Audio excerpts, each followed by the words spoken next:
I am Tim's dad, Gary. I was looking at a map the other day, and where Tim was born in Nova Scotia, Canada, and New South Wales, Australia. Couldn't get any further apart than that. So it's quite amazing that these two kids got together, you know, at all, and we're here today doing this.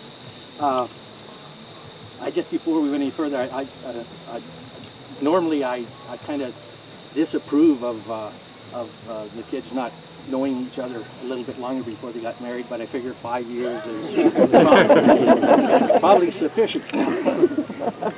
Before Andrea, my wife, and I started... This one here. We were going through things we thought we'd bring along to give the kids for mementos, and she out of an old drawer, she got a little brass sleigh bell. And she said, oh, they'd like to have that. And I said, are you out of your mind? You're going to Australia. They don't have sleighs there.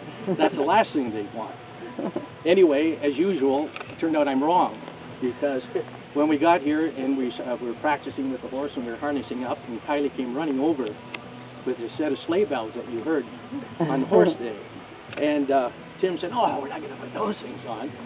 And she said, Tim, don't you remember the sleigh bells every night in Whistler? Well, as it turned out, they were each driving horses on sleigh rides for tourists on the slopes of Whistler Mountain in BC, and that's how they met. And so apparently the sleigh bells are a lot more important than I thought that they would be. Anyway, as things go along, and you know, you can have the good times and the bad times, but I keep those sleigh bells handy. And every time something gets going wrong, give them a shake.